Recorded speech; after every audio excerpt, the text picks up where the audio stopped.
podcast is part of the Sports Social Podcast Network. This episode is brought to you by TBS. It's October, and that means the MLB postseason is back on TBS. You can watch the biggest and brightest in the American League take the field and battle it out for a spot in the World Series. There will be crazy hits and clutch performances, jaw-dropping action from the Division Series on October 11th, and, of course, you have to watch the crowning of the next American League champion. Catch the best of the MLB postseason all month long on TBS. Hey, it's me, your Uncle Cooper. Sorry to interrupt your music. I do love music, especially when it's set at a reasonable volume. You know, music is really only as good as your speakers. The same is true for minivans. A minivan is only as good as the tires it sits on. And the button on the screen there, it agrees with me. If you click on it, it'll bring you to all the Cooper minivan tires that'll make your minivan a really good minivan. Go with the Coopers! Cooper!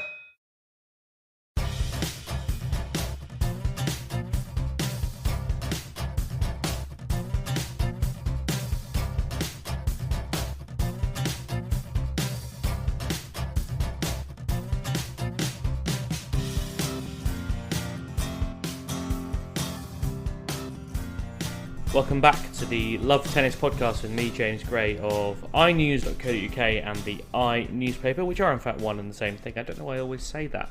It is the same thing, but one's online and one's in print. They're both excellent, and I work for them both.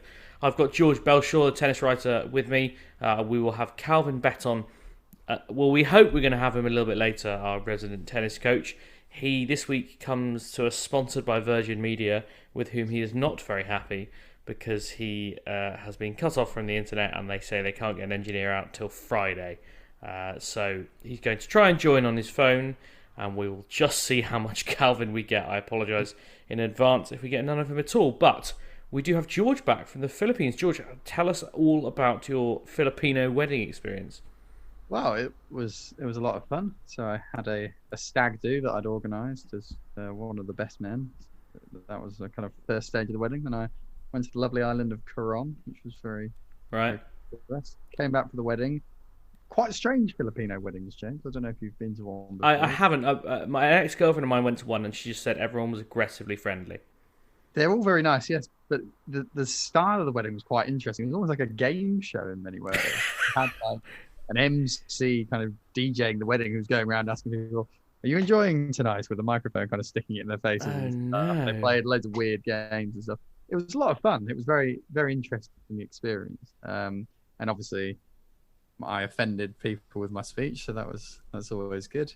But yeah, and then just went away with some uni mates afterwards. Had a nice villa, and then been to a little spa hotel to finish off. So I was feeling very relaxed until I got back to the UK on Saturday night and hit the rail strikes at Heathrow, which was an absolute nightmare. So still a bit jet lagged. Apologies if I'm starting to fall asleep mid-sentence or something like that. So I'll do my best to keep my eyes open.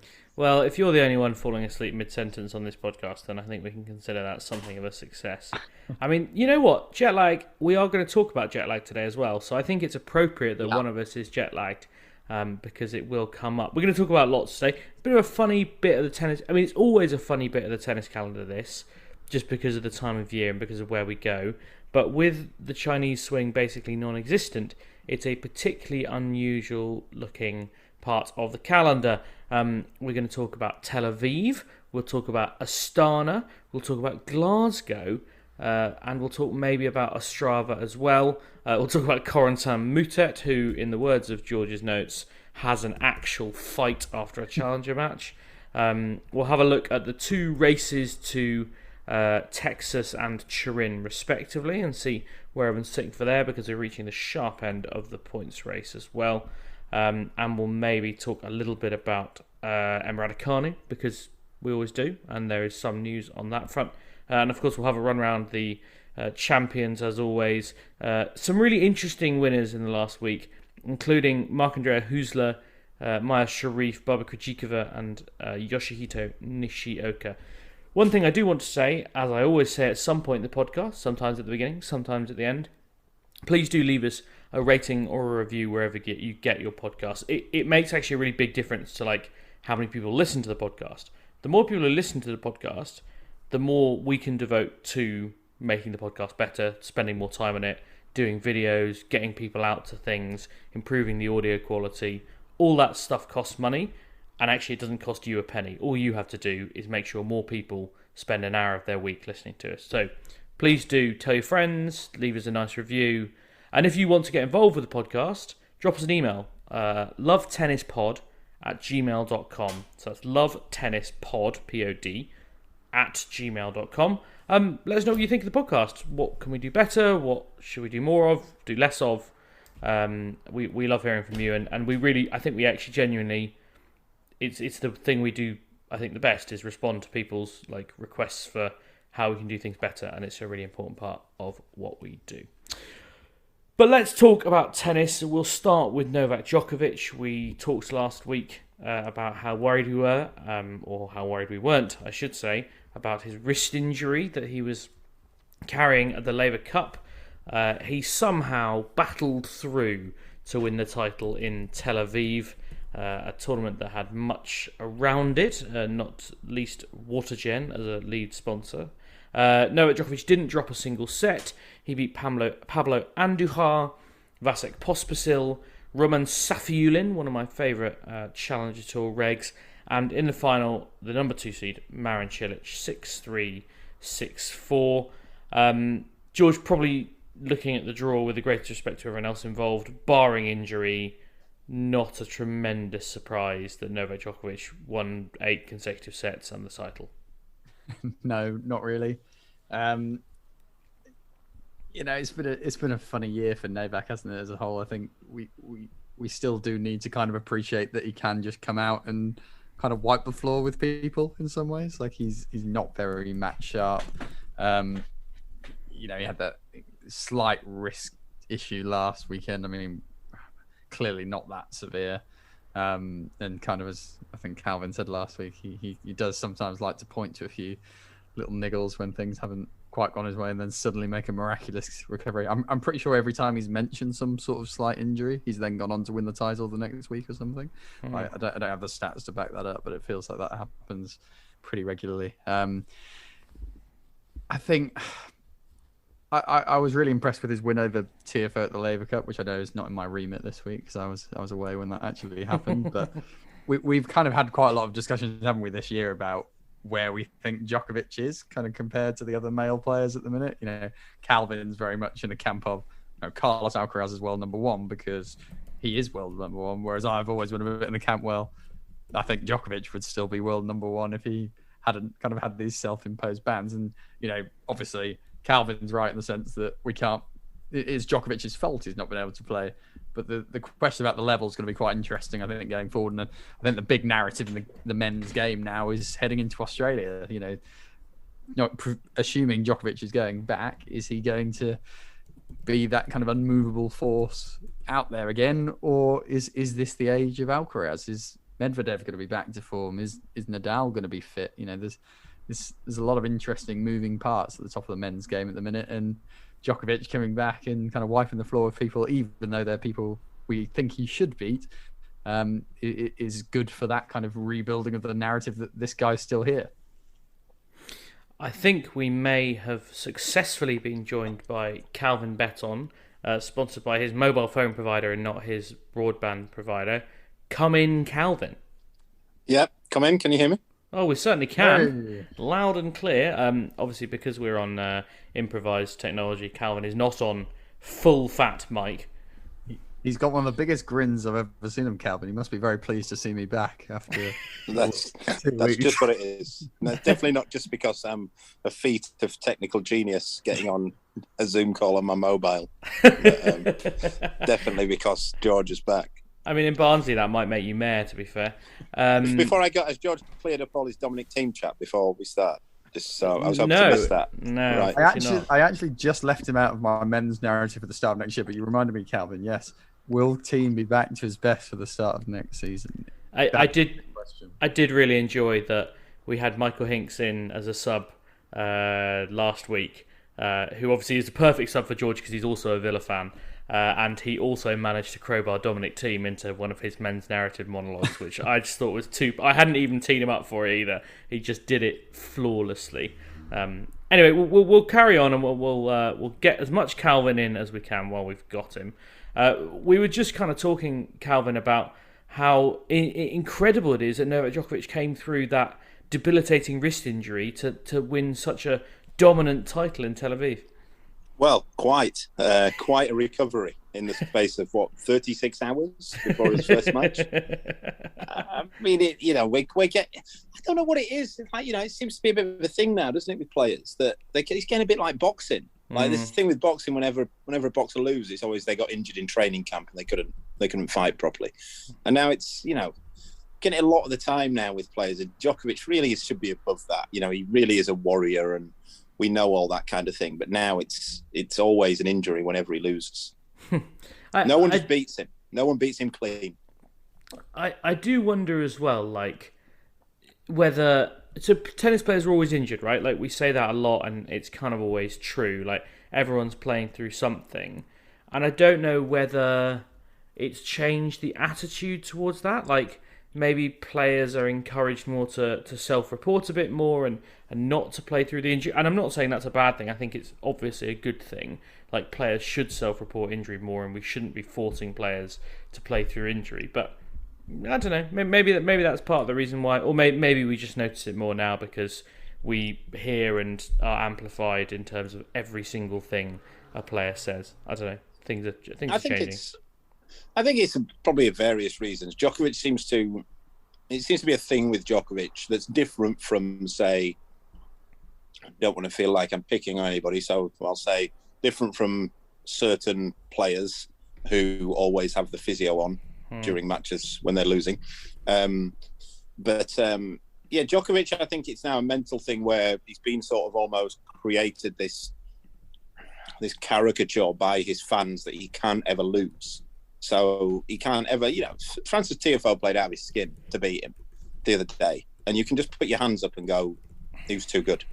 He played too well. He played good. I didn't play great. There's nothing wrong with that. I mean, I assume you mean Felix Auger-Aliassime. Sorry, Felix Auger-Aliassime. Tiafoe did not play great against Djokovic. Proof that George might not be the only person jet lagged. We will talk about jet lag, I promise. It's coming. I think George is just desperate for it. I can smell it. This is now title 89 for Novak Djokovic, 20 behind Connors, who is the all-time record holder still at 109. Is that right, George? On the side, is 20 more realistic? I mean, I guess we're coming back to the injury thing, but like 20 titles is still a lot. It is a lot, yeah. I don't know.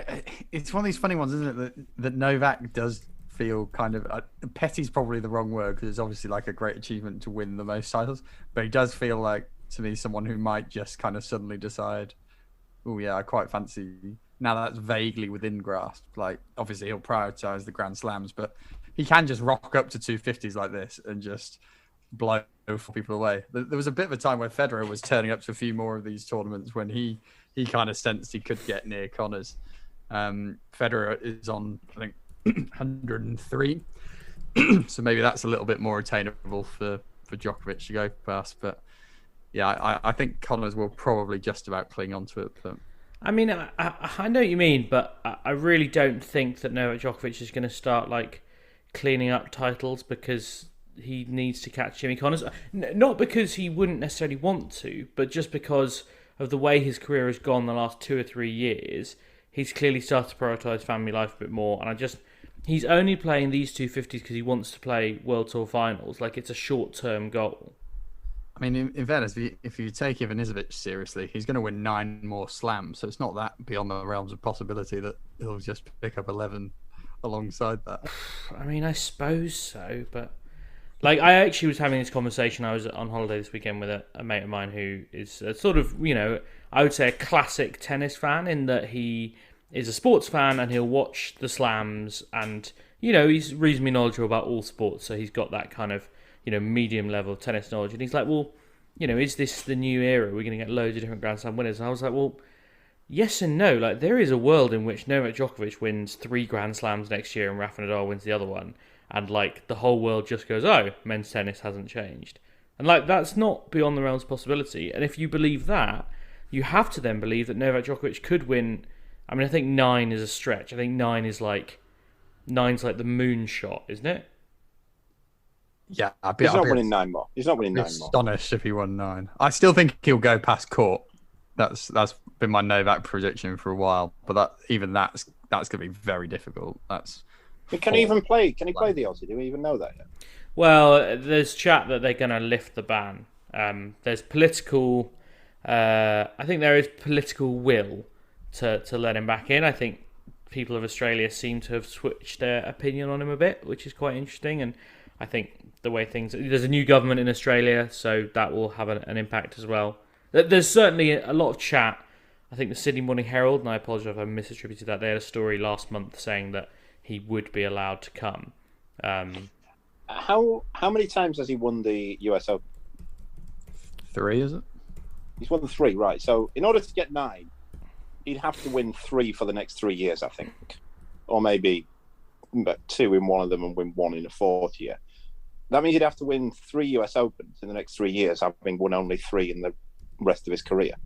Yeah, I still think he could pick up a French to kind of negate that if we assume Nadal's kind of off a cliff. I mean, he's still going to be there or thereabouts there, isn't he? I don't think he's going to win 9s before you accuse me of there's no way. Listen, there's no way that Carlos Alcaraz is not winning another slam in the next 3 years.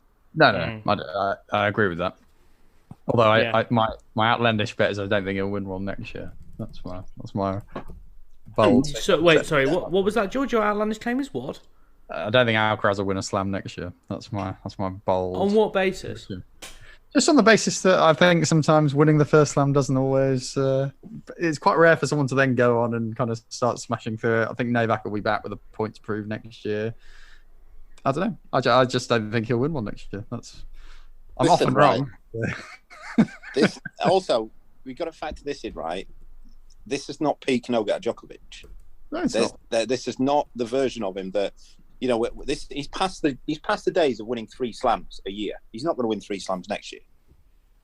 I wouldn't be surprised if he did, to be honest. But he's not that good, George. He's not that dominant anymore. He's losing a lot of matches now to guys like Felix or Auger-Aliassime, and Alcaraz is going to start beating him soon. Medvedev on a hard court, that's a toss-up. Nadal still beat him the last time they played on clay and beat him handily. Do you think Djokovic isn't the favourite for Australia then? Just because it's Australia, I think if he plays it, he probably is favourite for Australia. But I don't think he's favourite for the US Open, and I don't think he's favourite for. He'd have to be favourite for Wimbledon, obviously. Yeah. But I don't think he's favourite for the French Open either. No. I'd have him to win Australia and Wimbledon.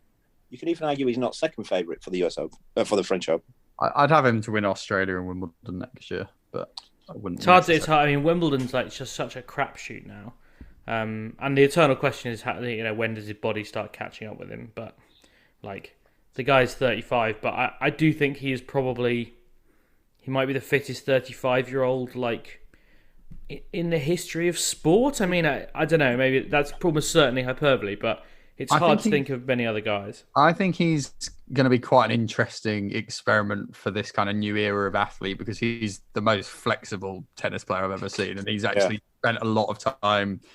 That side of things is very important, actually, and I think a lot of other guys his age have spent a bit of time trying to catch up on that side. But he's always so. I think it'll be really interesting to see where his body goes. I actually still think he'll be fine for 3 years. As Calvin says, the bigger issue is actually going to be the tennis now. I think guys like Alcaraz are going to be so good that in 2 or 3 years' time, I expect him to fully wipe Novak out. I just think next year is still going to be that balancing act of Alcaraz having to deal with, okay, I'm world number 1, bit of added pressure on top of that, plus Novak coming back and wanting to prove he's still Billy Big Balls and all that. I just fancy Novak a little bit next year, but beyond that, I'm expecting Alcaraz to really start dominating. I'm quite intrigued by the idea as well of like, if it's Carlos Alcaraz against Novak Djokovic in, I don't know, the semi-finals of the Australian Open, presumably that crowd is going to be a Djokovic crowd in a pretty big way.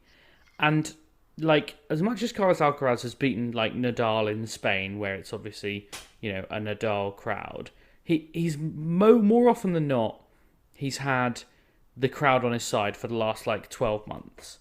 And all of a sudden it's kind of going to switch on him. And I was thinking about it. I was thinking, well, how does he handle the pressure of being the favourite? And for the most part, he's absolutely aced it, if you'll pardon the pun. And when that change comes and all of a sudden you're like, not even the underdog, just like there's not a lot of noise when you hit a winner. And you've kind of adjusted your brain to all of the things that come with being the favourite. I don't know. I'd be intrigued to see how. I'd love him to play Djokovic in like the Australian Open semi-final, because I think it would be a really interesting thought experiment. What's Alcaraz's biggest slam win so far as well, like in terms of player? But not at the US. He beat Tsitsipas last US. That I think was probably a bigger slam win than anybody who actually beat this year. Yeah. Yeah, I think that's a strong argument. That was a like incredible win in the circumstances, and a really like strong match as well. I think something else about Djokovic though is that one thing I've noticed, that I don't want to say he's stopped doing it, but he's not done what in a while. If he's on, he basically beats anybody he plays. He still his top level is still phenomenal. He used to have the best 5, 6 out of 10 level of anyone around. And now if he's playing 5 or 6 out of 10, he's not winning matches. He's not winning matches if he's playing 7 out of 10 against the best players. He didn't play bad. He didn't play atrocious against Felix. And Felix had too much for him. I think that would be... When was the last time that he had one of those matches where he was having a stinker and he drags himself from the depths of, 2-1 breakdown? Well, that absurd French Open where he was 2 sets down to just like Tom, Dick, and Harry, and just would come from 2. Did he beat Sinner at Wimbledon as well this year? It was Musetti and Tsitsipas, wasn't it? Yeah. But Sinner this year at Wimbledon, I guess you could make an argument. Yeah, he did play really badly for 2 sets in that. I also think played badly against Norrie as well, didn't he? Really, I mean, Wimbledon was a weird one in terms of there weren't many matches Novak played, though I thought, God, you look good. But it was just like, you're going to win this tournament. There's no question about it. Yeah, it was a strange tournament, Wimbledon, for him. And just the men's draw was strange. The whole thing was odd. And I don't really know why. The one thing I would slightly push back on Calvin there is that, this year has been very odd. I mean, he's played one bad slam match this year, really, bad. And that was against Nadal. And he was still in that match, even though he was playing kind of terribly. We've not had a body of evidence this year because he's missed 2 of the slams. So, I still think at slams, at best of 5, there is enough evidence this year and last year that still suggests to me he's the guy to beat at that format, at that level. I can see, I don't disagree. But my point is now that there's more people now that you would think they could beat him than there was 2 years ago. Yeah, I don't disagree with that. All right, just to close off this very interesting debate. It's rare I sit here and just go, this is really interesting. I'm really interested in everything these people are saying. I should spend more time with them. I'm going to take a one-name answer. Roger Federer has 103 titles. Rafa Nadal has 92 titles. Novak Djokovic has 89. And Jimmy Connors has 109. Who will end, I don't know, a random year in the future, well in the future, as the record titles holder? George, you can go first since you always love a prediction. Well, I'm going to give you my 4 in order, James. If you like. Good lord. I'm going to go Connors. I'll back Djokovic to pip Federer because he'll pettily want to beat Federer. He won't be that bothered about Connors. Federer and Nadal. I think Nadal won't get... What did you say Nadal's on? 91? 92. So he doesn't play enough. Doesn't play enough smaller tournaments. Titles in him now? I don't think so. I think he'll stay. Do you have any maths in you, George? 92 to 103 is 11. So no. I was saying to 100. Oh, I see. Yeah, he's got 8 titles in him. He win 4 clay court. 4 clay court titles a year. So that's. If Nadal wanted to, he could definitely. I don't know if he could beat Connors, but he could get up there. But I don't think he's going to want to play. You're not going to. I think even his clay court runs now are going to be basically Monte Carlo, Barcelona, Madrid, French. Yeah, and maybe not even one of those. And he doesn't do great at Monte Carlo either. I mean, I would also say that, and I don't really want to speculate too much in his personal life, but like he's about to become a father for the first time. He's always talked about how he didn't want to start a family before playing on tour. That's clearly changed, but I think that might actually have a pretty big impact on how much appetite he's got for life on tour. Might go the other way, like Andy Murray. Just can't wait to get away from the kids. But no, I don't think we're going to see Nadal turning up at Gstaad, and to get the numbers up. I tell you what, Gstaad gets a fucking hard line from us. Like, I don't think there is a tournament that gets a worse rap from us than Gstaad. It's the tennis equivalent. Gstaad is like the tennis equivalent of like a Wednesday night in Stoke. Wednesday night in Stoke. That's exactly it. But can he do it in Gstaad in late July? It's probably great in Gstaad. Yeah, it might well be. Although it's German-speaking Switzerland, and well, I know people who used to live in German-speaking Switzerland that don't speak very highly of it. No, wait, okay. Have you got it mixed? Isn't that Bustad? No, Bastard is in Sweden, and Gstaad is in Switzerland. Right. Okay. Don't confuse Calvin. Calvin, come on. Calvin, which of Connors, Federer, and Nadal, Djokovic is ending with the most titles? I think it'll end in the order that it is now. Connors, Federer, and Nadal, Djokovic. Yeah. Djokovic won't pass Nadal. He's only 3 off him. Oh, no, sorry. I think Djokovic will overtake Nadal. Yeah, But not I thought it was the other way around. Yeah. I just don't think they'll... I don't know. Maybe Djokovic might. He's petty like that. But again, the bodies have to break down. If we said 2 years ago that Federer wouldn't win it. Federer 2 years ago, you'd have said Federer's going to end up with the most. And it just goes quickly at that age. It goes away quickly, I think. And, it looked nailed on. There was a time when it looked nailed on that Federer was going to do it. Yeah. But you can't do it, especially not at that age. You can't look at basically getting to. It's similar to the run that Andy Murray went on to get to world number 1. And it ends your career by doing that. Yeah, I mean, that Murray. Absolutely. Incidentally, I was just looking down the list, seeing who the next one is. And if we just count active players, and I'm going to be fast and loose with the word active here, Federer is obviously retired, I suppose. Nadal, then Djokovic, Andy Murray on 46, Juan Martín del Potro, who's also basically retired, on 22. This is very fast and loose on active. Does anyone know who the next guy is? Oh, he's Zverev, doesn't he? He's got it. It's not Zverev, he's 7th. The next guy is Marin Cilic on 20. Oh, crap. But that's the golf. Not won more than 20 titles. No, he's at 19. But that's the golf you're talking about. That's how far off. How come you counted Del Potro as active there? He's retired, isn't he? I suppose he has, but I'm just not ready to accept it. Right. It's too painful. George, you have something to say? I was just going to say, is Wawrinka nowhere near that? He's got 16. One weird lack of titles, hasn't he, for someone who's done so well at slam level? Yeah, he's got 16 titles. Also, Wawrinka, absolute dross at Masters Series over his career. Can't remember a great one that he's had. He must have won 1 or 2, but surely this is not. We're about to discover something which I'm sure there are listeners out there going, "You idiots! He won Monte Carlo in 2014, but that is his only Masters title." Which is pretty staggering, to be honest. And I think he said it as well. I remember in a discussion where somebody had said that him and Andy Murray have won the same amount of slams, so they're the same level of greatness. And he said, "Well, look at Andy's Masters series compared to mine." Yeah. And I think that's where this argument that the GOAT, in inverted commas, is the player who ends up with the most slams is just a nonsense. Because if you believed that, then you'd have to believe, like I say, that Stan Wawrinka has had the career that Andy Murray has. You'd have to believe that Roy Emerson is the 5th best player of all time. Which I do. Steadfast. I would struggle to really say anything with confidence about Roy Emerson. He's Australian. I've met Roy Emerson before. Have you? How did you meet Roy Emerson? He was in Australia when I was in Australia. They did like a little round of the Aussie legends to chat to. He was a nice bloke. He was quite funny.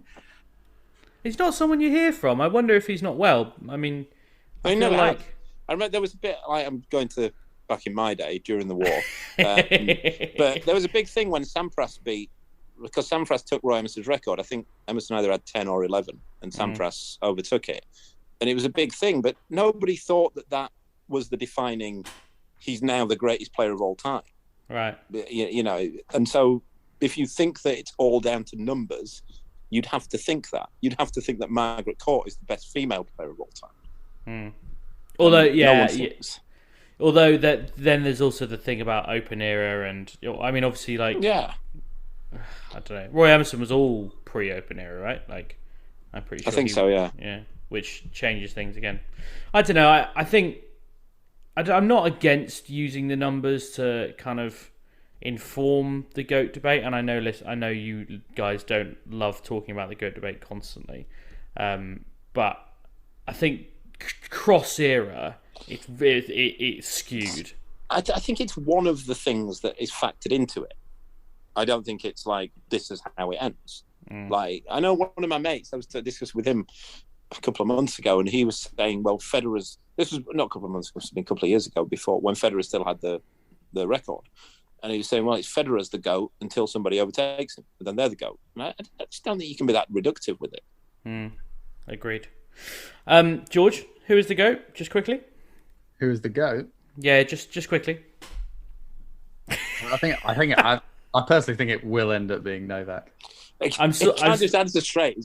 Shouldn't you be at the Tory Party conference this week? Never a straight answer. George, who's the GOAT? George is going to do my intention is. Look, Calvin. Did you threaten to overrule him? We need to deliver on growth of Grand Slam title numbers. This is becoming a distraction. I think we should move on. We're going to talk about jet lag. We're going to talk about Iga Swiatek, and we're going to talk about Corentin Moutet. Welcome back to the Love Tennis podcast with me, James Gray, and George Bellshaw, the tennis writer, and our resident tennis coach, Calvin Betton. We've been talking about Novak Djokovic, and we're going to move on and talk about Iga Swiatek, the world number one. She was due to play the Billie Jean King Cup here in Britain next month, but she has pulled out of the group stages for Team Poland, citing the unsafe scheduling.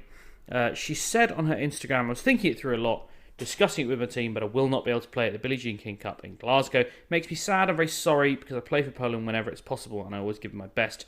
Playing in Poland this year in the qualifiers was an honour, and I hope to do it again this end of the season. But she pointed out that she, in theory, if she gets to the final of the World Tour Finals in Fort Worth in Texas, would be playing the day before the first day of the group stages. She says, I'm disappointed that the tennis governing bodies didn't come to an agreement on something as basic as the calendar of tournaments giving us only one day to travel through the globe and changing time zone. The situation is not safe for our health and could cause injury. I'm going to talk to the WTA and ITF in order to change something. The situation is difficult not only for the players like me, but mainly for the tennis fans that support our sport. George, I think that's a very kind of magnanimous thing to say at the end, that she's trying to say this isn't just about me, it's about the fans. I don't think the fans give her monkeys, quite frankly. I think it's great for the fans, but is she not quite valid in pointing out that this is pretty harsh on her? And all of them, frankly. Yeah, she definitely is. I'll let Calvin do the bit about kind of the physical risks or how much she's inflating that or not. But from a broad organizational, just pure idiocy of calendar designing, this is right up there. Like, why would you schedule a tournament where you're taking the top 8 players in the world and risking them not being able to play what is supposed to be a World Cup of tennis just by sticking it in a totally different continent? I honestly, it beggars belief how these people have jobs putting calendars together. It's literally your one job a year, ITF, is to stick a tournament in a sensible place, and you've not managed it once with the Billie Jean King Cup. It's just poor. Like, there's no two ways around it, and you've lost someone who should be the biggest attraction in the women's game right now. So yeah, I have sympathy with her. You know, I'll let Calvin go into the physical details, but the tennis is just stupid so often. It just shoots itself in the foot, and it's just greed more than anything. There's no reason they can't sort this calendar out. It's just people are hogging little spaces and not willing to kind of shift an inch. I might be putting you on the spot here, and you might not have the information in front of you, but where would you have put it in the calendar. Oh. I mean, I've got no major qualms with it being at the end of the season per se. I mean, I know the WTA finals has obviously had a lot of issues in terms of it was out in Shenzhen, wasn't it? And that's kind of collapsed in on itself due to the punch race stuff. So there's a degree of sympathy that's then gone to Texas. But why not start it, 4 days later? Why not just give a little bit of time? I don't get why tennis is so obsessed with this kind of, it has to start here and here. There's probably something in the fact they're not allowed to run over the ATP finals next week, I'd imagine. The following week, sorry. But I just still think start it 4 days later, start on a Wednesday and drag it out into a 10-day thing or something. Yeah, I don't get why they can't just put it at the end of the season. Is it really going to? They have tournaments every week, the same weeks as the men's. Yeah, I think people decide whether they're going to watch one or the other. And the men's finals, it's not like there's loads of tennis on. Basically, one match in the afternoon, one match at night, if you don't count the doubles. Yeah, it's that's into some complete other debate as to them ripping people off on ticket prices to watch one tennis match. But you can easily have them both the same week. It is ridiculous. So physically, I mean, it's a difficult one to say. It depends how much everyone's been playing, but I think emotionally and mentally it's tough, especially with the travel and that kind of thing. It's just a mess. They need to sort that out. I mean, we don't really talk about jet lag in tennis very much. Occasionally a player mentions it, but I don't think it comes up a huge amount. But, when we were in New York, I think Dan Evans, before he left, he was pointing out that we're not superhuman, everyone gets jet lag. And as George is about to find out for the next 4 days, it can last a lot longer than just a day or two. When I got back, I mean, I'm not an elite athlete, but when I got back from New York, I was gubbed for like 5 days. Just really unable to get any sort of meaningful sleep at any kind of reasonable time of day, and then you then expected to get on a plane and go and do X, Y, and Z. I mean, you must have it with your guys, Calvin, where they're moving through time zones, or I guess at that level it's also like you're having to go through so much practical stuff and getting new hotels sorted and new place and this, that, and the other. Like a 24-hour turnaround must be a nightmare scenario.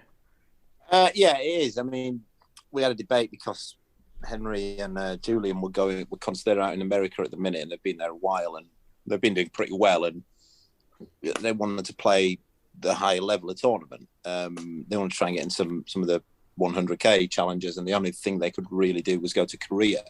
But that would have meant they would have to play a final. I think it would be this week. They would have to play a final this week on a Saturday, and then fly to Korea on Sunday, ready to play on Tuesday, which for a 2-week trip, and I think it was only two tournaments there, but by the end of it just didn't make any sense, so they've decided to not go.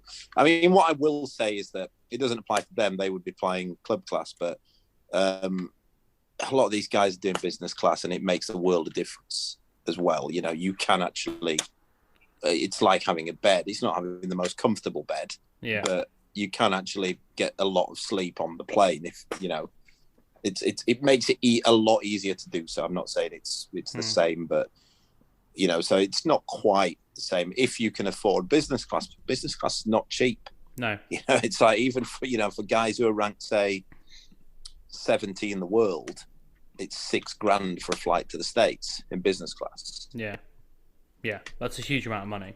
I suppose as well, it's a weird time of year for the calendar. I mean, obviously there are tennis tournaments going on all over the world all the time. But as you say, as you get further towards the top, you're in a more rarefied atmosphere. You're more limited as to what is useful for you to play. I think something I will say that I think what most fitness trainers, physios, sports scientists advise, I don't know if any of the listeners if any of our listeners are interested, is that you should take a day for every time zone that you travel through. Wow. In order to properly acclimatise. I mean, so by example, if you're going from Texas to Glasgow, that's 6 hours difference. So in theory, a week early. Yeah. That's in order to properly acclimatise. That's wild. George, how many time zones have you been through? How long until you can play again?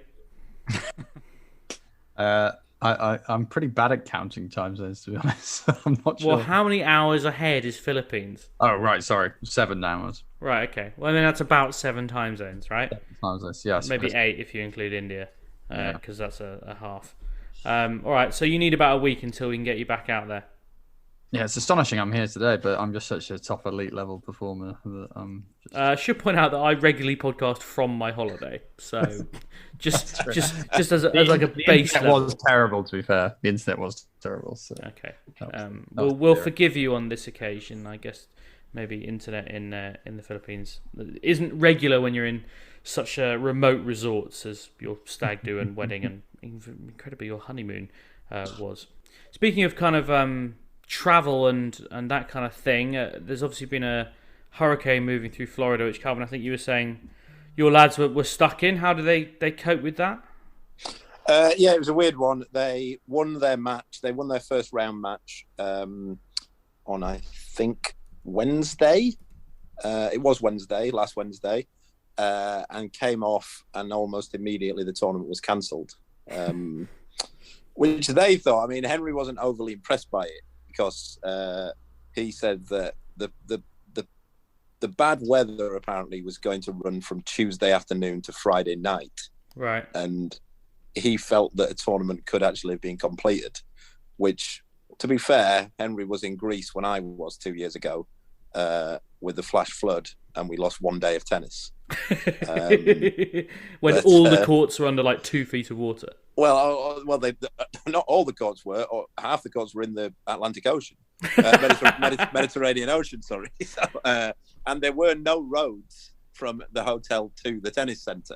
Yeah, yeah, it's one of that. You know, it's I don't know how bad it actually got in Charleston, but it was the same day when there was the picture of the shark swimming around the roads of Florida. I see. Yeah, but, it has. I mean, it got cancelled. It got cancelled, and it's a bit of a shocker for them because they're basically trying to make a push to get in the Australian Open. Yeah.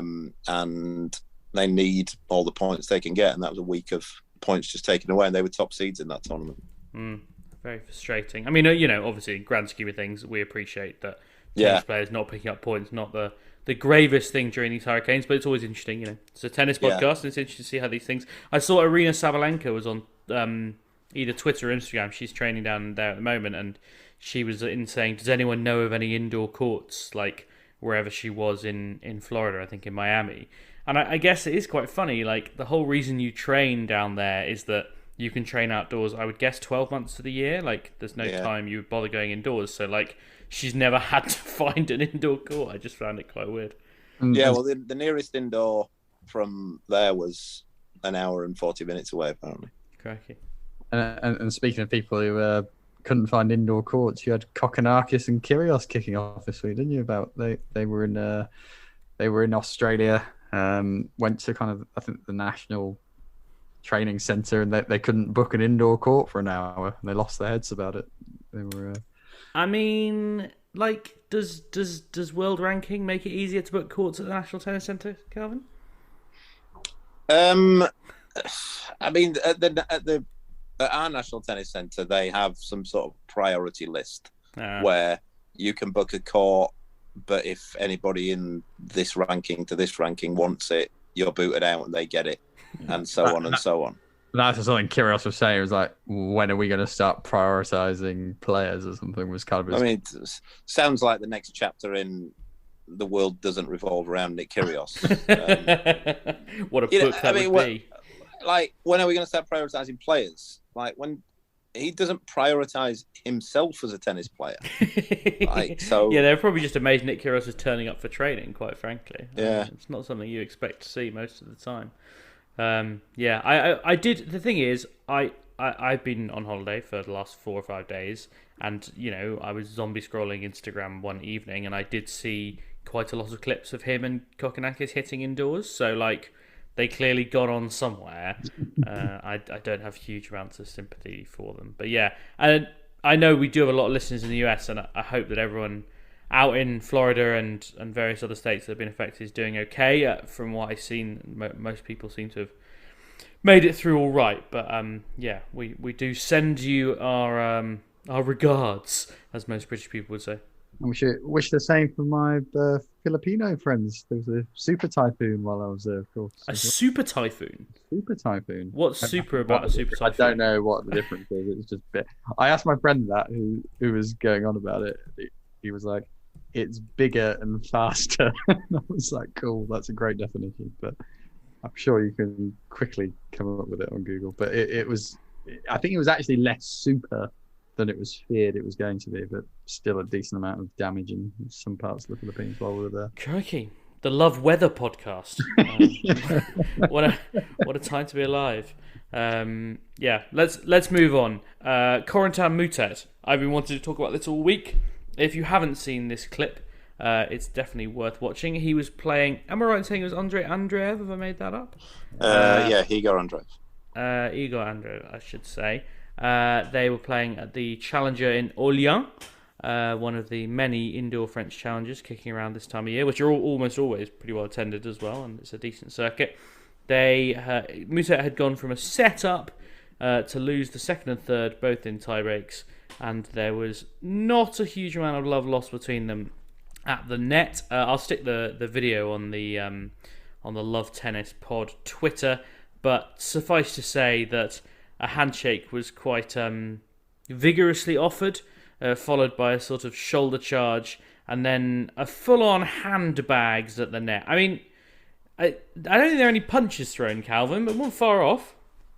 It was a bit handbags, wasn't it? I mean, it was one of those. It was one of those things that the football commentators go, "This is what no one wants to see. No one wants to see this." But it's, we might say it as well. But I know that, like, when I got it, first thing I did was sending it to you guys by WhatsApp. So it's just what we all want to see, really. I mean, I'm all for more of that stuff at the end of it. I prefer it if someone ended up clouting Corentin Moutet, admittedly. Like, I mean, it's amazing. There is so little. I mean, I've talked to Dan Evans about him before because he had a run-in with him in Barcelona, and Evo's worked pretty hard to sort of clean his image up a bit after everything that he went through, and you could tell he was like, I really shouldn't say anything here, and he was just like, well, put it this way, I didn't mind when Norrie chopped him up the next week.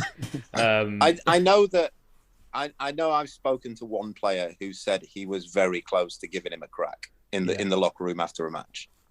Well, I mean, yeah, that wouldn't surprise me. And the thing is, the Evo thing was Moutet was on court, like, giving him chat about his drugs ban, and it was just like, there has to be a line. I mean, how much trash talking really goes on a tennis court? Like, it doesn't feel like a thing that happens. Yeah, not that sort of specific and personal. You'll get the box, there's a bit of the bog standard stuff goes on. That was Moutet tends to. I mean, there's actually another French guy who is as bad as Moutet, and he's making strides. He'll be top 100 soon. Called Lestien. I think it might be Clement Lestien, but he looks a bit like Moutet, and he's just as much of an ass as Luke. Luke and Aidan McHugh played doubles against him and Lucas Pouille at Ilkley this year. And I spoke with Pouille after the match, and Pouille was just embarrassed by his partner's behaviour in the match. He said, like, he's just an ass. He's constant Lestien, as it is. Constant Lestien, that's it. Yeah, and he's small, excellent player, but just cut from very much the same cloth. I mean, that was just a real meeting of minds, because Andreev is also absolutely nuts. Like, he's not an ass like Moutet. He's actually a good kid, but he's absolutely nuts. My first experience of Andreev was at Junior Davis Cup in 2016 in Budapest, and I was walking sort of around the courts before matches started, and the Bulgaria team were practicing, and he was practicing, and I saw the back end of him hitting ground strokes, and I thought, this kid has got some talent. He was so loose, timing was beautiful, and then he was warming serves up, and his coach asked him. He missed the first serve, and then he wanted to stop there, and his coach told him he had to get a second serve in before he stopped. So he went for another second serve, missed it, missed the third one, and then absolutely melted 3 rackets from his bag around the net post in a pre-match warm-up for missing second serves in the warm-up. 3 rackets, one after the other, all on the net post.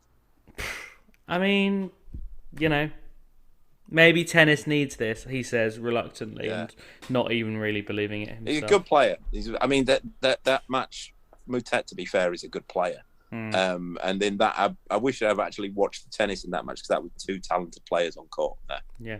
They played in back-to-back weeks, didn't they? I think they played. Did they? The week before, so I think there's a bit of a simmering. It's interesting, actually, with Andreev's career, the way it's going, because it was a bizarre story, because he was out in Greece, where a lot of the players go for the futures. There's that circuit out there. And Luke played him one week in qualifying and beat him 10-love in a champions tiebreak, I think. Weird. And then the week after that, he played, and at this stage his confidence was real bottom draw. And then the week after that, he played a lucky loser in the first round. I think it went something like this. He played lucky loser in the first round. Then he got two retirements in a row, and then played another lucky loser in the semi, who'd only got there because his opponent in the quarterfinal had retired, and beat him. And I think he ended up winning the tournament. And I think he beat one player with a world ranking. And from then, he's gone strength to strength. And it's just funny how, things pan out. And I think now he's up inside the top 200. Very strange indeed. We're going to have to rattle through what we've got left on our running order for today, because time is catching up with us. We're going to talk about the races, which seems appropriate to be going through these quickly. We've already got 4/5 players automatically qualified for the ATP race. Alcaraz, Nadal, Ruud and Tsitsipas are in on points. Djokovic will also qualify if he ends in the top 20 in the race, because he is a Grand Slam champion this year. He's currently 15th, and you'd think he'll pick up enough points in Astana, where he is this week, and presumably Paris-Bercy or someone like that he will make it as well. So in theory, there are 3 spots left. Daniil Medvedev, Andrei Rublev, Felix Auger-Aliassime, Alexander Zverev, Hubert Hurkacz, even Taylor Fritz and Cam Norrie, who are, they're 1,000 points behind Daniil Medvedev, but with 3 spots left, they might well think that they've got a chance. Yannick Sinner, not a million miles away either. Nadal going to play? It's tough one, that, actually. I mean, he's had a quite quiet end to the year in terms of schedule. He never plays them anyway. He's barely ever played them anyway. Well, no, that's true. I suppose he doesn't mind too much.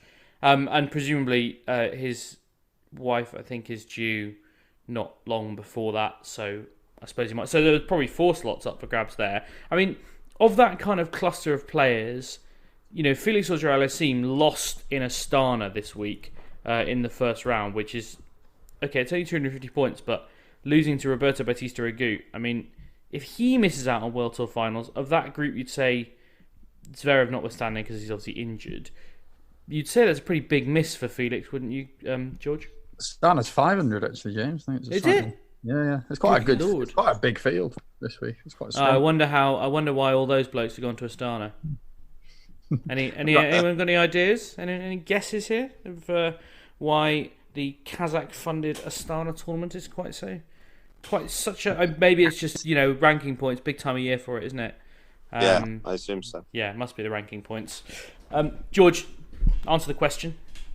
What was the question? Who do I think qualifies? No, it was not the question.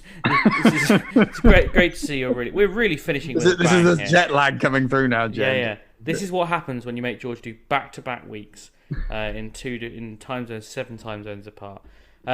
Felix Auger-Aliassime misses out on the World Tour finals, that feels like yet another black mark. Yes. I don't think he will. I think he'll qualify, personally.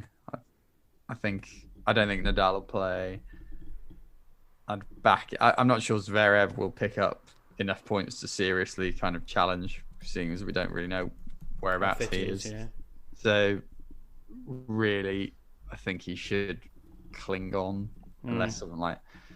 Yeah, no, I think he'll be fine. I think he'll get there. It's obviously not ideal to lose, but all these people around this mark aren't that consistent, and that's why they're not top 5 players. Brutal.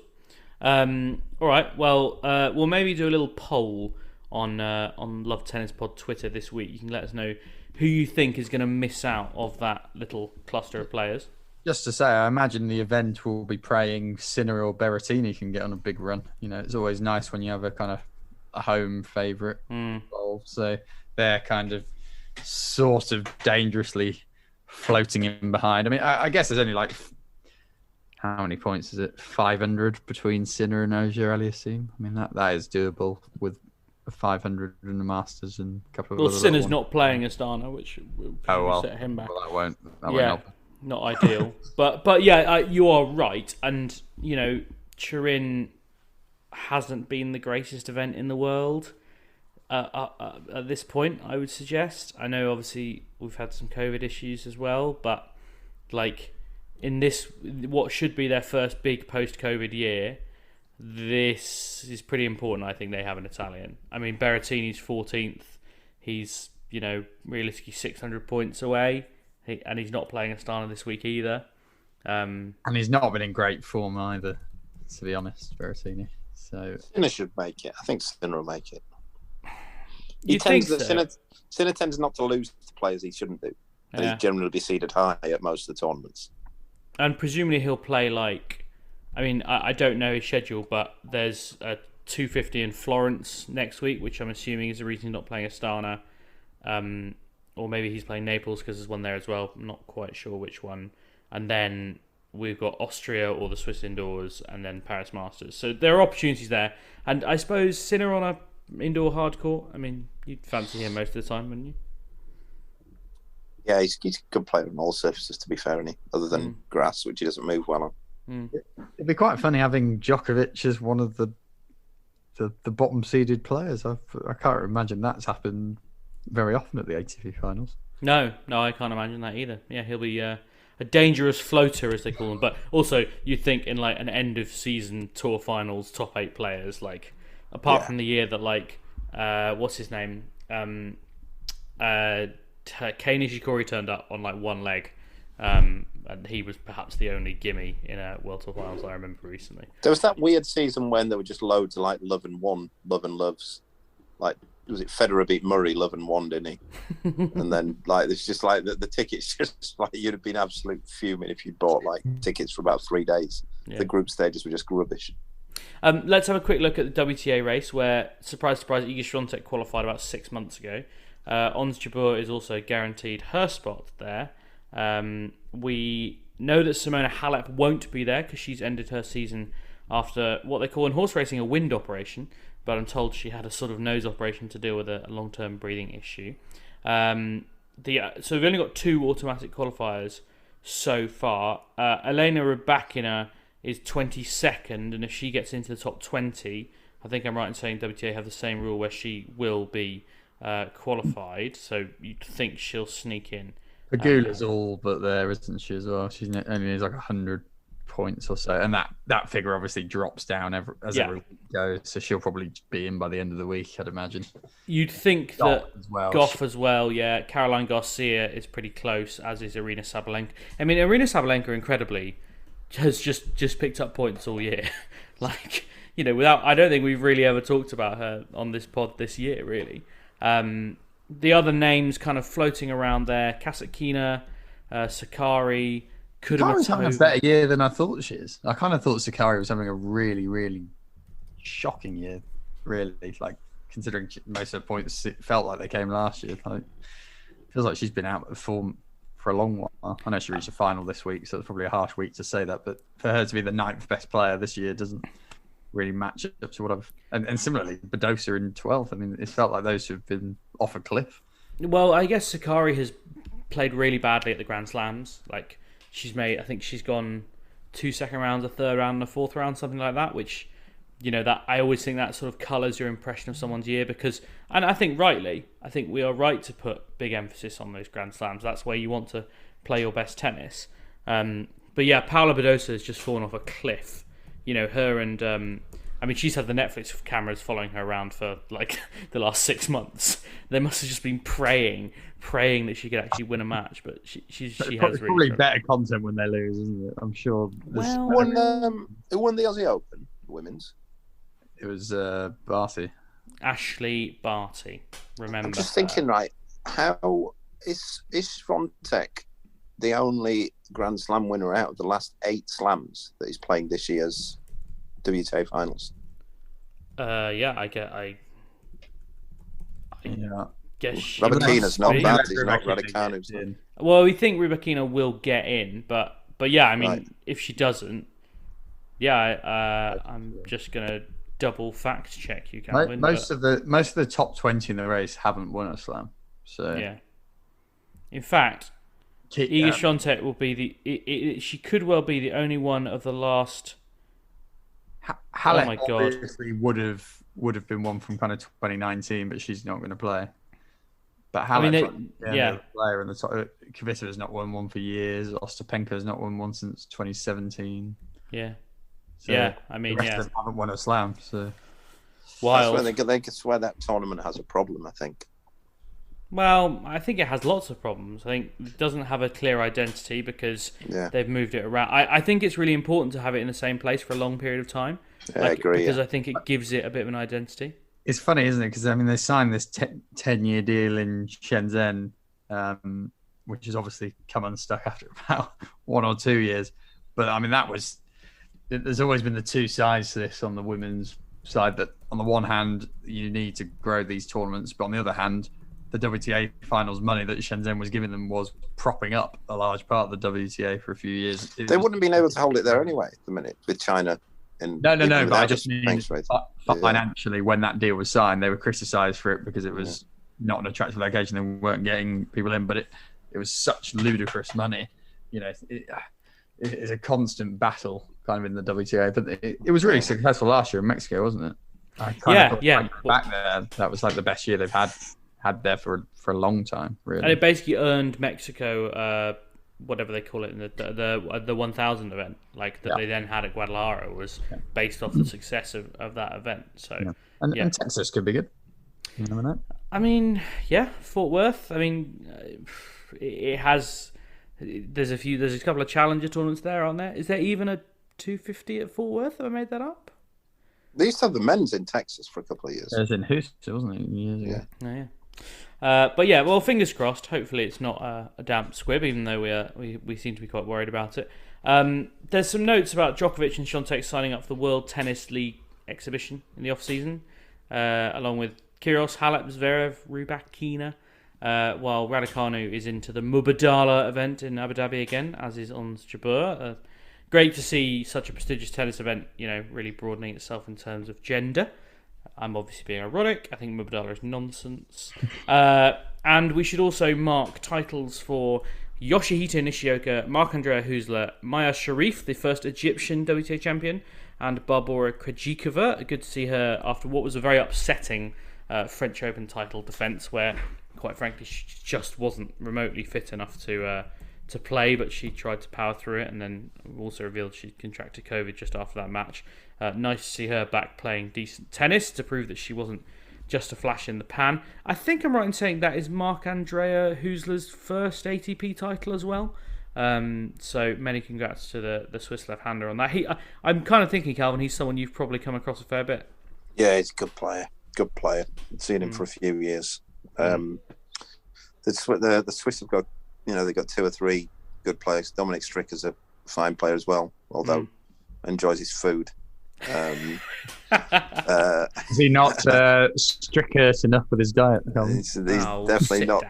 He's most definitely not. I saw him firsthand in Nadal's academy, and I don't know if it was a coincidence that dinner and lunch were both buffets at the Nadal academy, and Dominic Stricker was there. But he enjoyed, both meals. Right, good on him. I see. Yeah, I think more tennis players who enjoy their food. These skinny lads, but I don't need them. He can hit the ball, Dominic Stricker. Well, interesting to see. Always like a sort of 26-year-old who's making a breakthrough as well.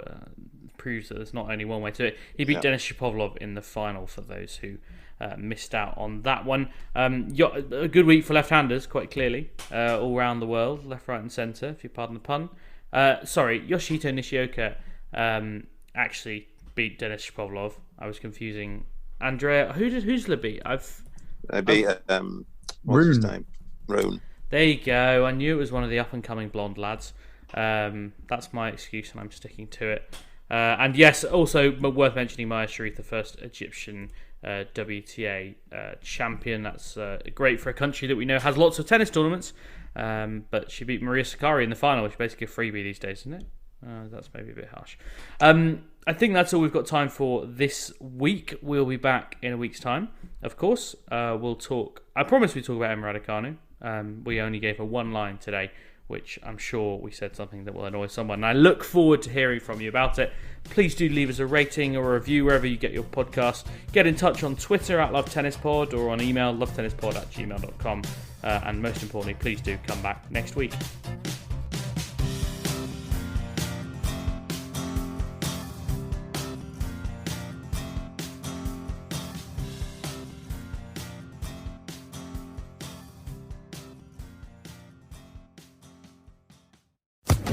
Social Podcast Network.